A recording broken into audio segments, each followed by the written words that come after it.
भैया जब वो लड़का रली गांव में से जब बारात चल जाए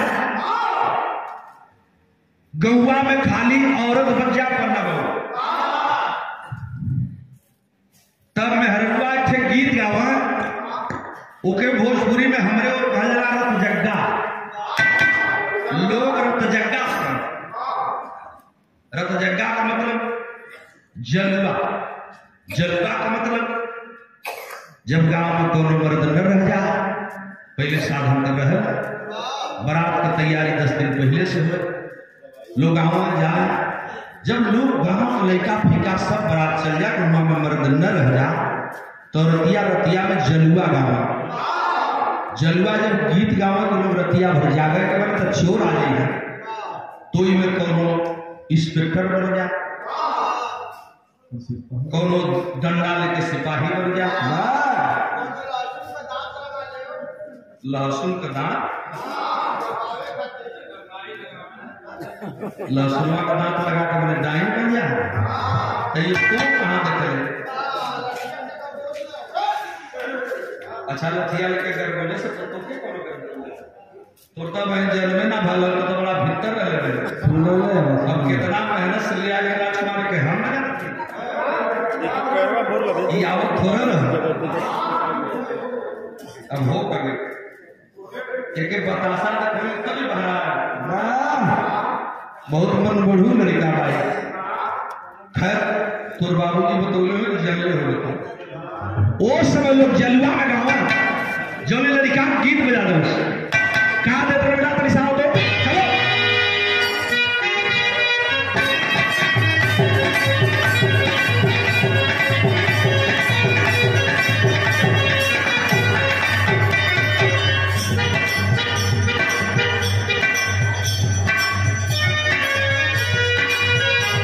झूलनिया की रंगहरी में पजनिया बसवारी में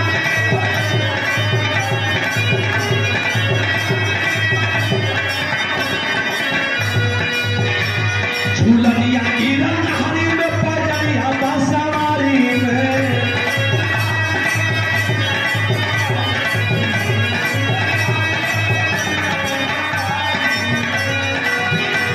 झूलनिया की रंगहरी में पजनिया बसवारी पजनिया बसवारी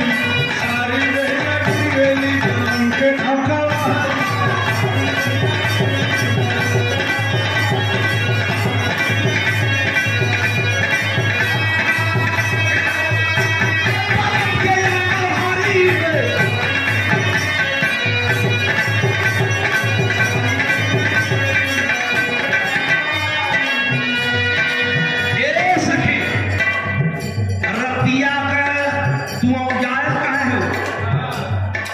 सखिया कुल और दिया से पूछे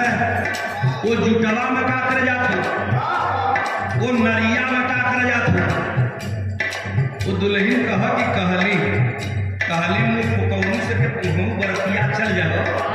तब ना गई घरवा में रह गई तो याद उठाई भैया बढ़िया करके खींचत दुल्हनिया परेशान है झूलनिया की रंगहरी में पजनिया बसवारी में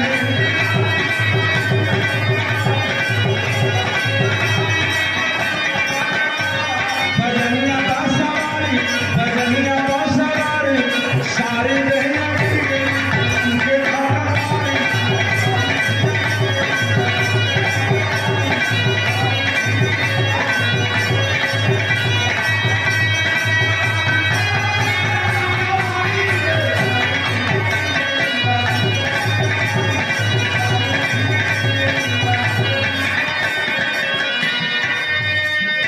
सखिया को पूछा कि और कोनो घटना तो ना हो गई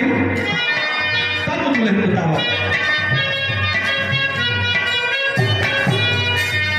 टूट गई हमारो कमर कर धनिया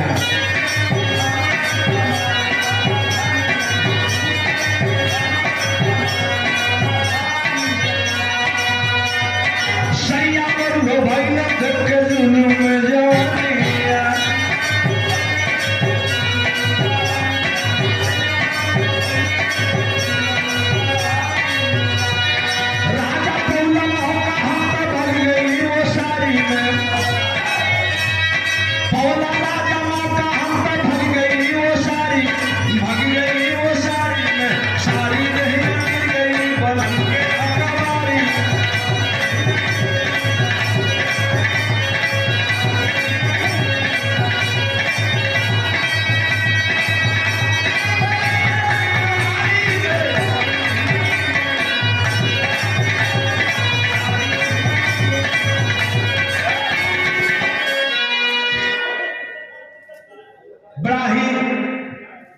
सुंदर विरहा, बड़ा ही अच्छा प्रसंग, बड़ा ही स्नेह और प्यार देकर के बैठे रामू जी। भैया अब होगा तेरे से बाबू को यहाँ ले सुना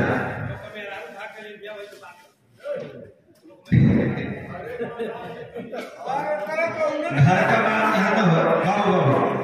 अब हम समझ गए जबलपुर रहल और जहाज वाले चीज रहल वो सब धीरे धीरे शांत। अब जी बैठल है बिरहा सुनने वाले लोग बैठे हैं। अब महफिल शांत भल अब जो बैठे थे बिरहा सुनने वाले तो और नाम हंसी मजाक लेन देन अपने जगह सर सम्मान होता रहा। दूसरी बात है ये आपका महफिल है, आप जैसे बनाएंगे बनेगा, बिगाड़ेंगे बिगड़ जाएगा। बहुत ढेर देर भैया चलो गई ना उसे कोई को दोष नहीं रहा। देखो समय हो गया एक समय हो उस समय शांत हो गया तो नहीं ठंडिया बड़ा तत्व का बिल्कुल ठंडा अब लोग ठंडा ना आता। ये हिरौरा की धरती है, ये ऐतिहासिक धरती, लोग ठंडा ना आता। लेकिन औजौला में कुछ काम खराब भी बोला। अब हम और न जा सकते, हमरे पहले भी एक बिरहा के बंदा बड़ा सुधर देखा हमारे मंच पर पंकज म्यूजिक और स्टूडियो वाले नौगढ़ इनका एक मंच ऐसा है। भैया लोग आपके जानकारी बताओ थी पंकज बाबू बिल्कुल लड़का रहा इनमें तनको झूठ एक चेन्नई नौगढ़ में एक मंचना। अब गिनी का गिन के बताई कि यहाँ इन एको हो तो छोड़ दो, लेकिन इनमें झूठ नवा लगातार पंकज बाबू का और नौगढ़ का क्षेत्र और वो इलाका एक बार में एक मंच पर लगातार प्यार आपको मिलता है। तो वहां से चल के पंकज बाबू म्यूजिक वाले आए हैं, स्टूडियो चलती है पंकज भैया नौगढ़ वाले। एक बार आप खड़े हो जाइए, लोग जाप का भी हमारे में सम्मान कर ले। हम तो उधर से आए हैं, अब आप इनके साथ में हमारे अखाड़े के आप वहीं के बगल के रहने वाले चकिया के दिल मोहम्मद अखाड़े के गुरु हरिद्वार गुरु के चेला है।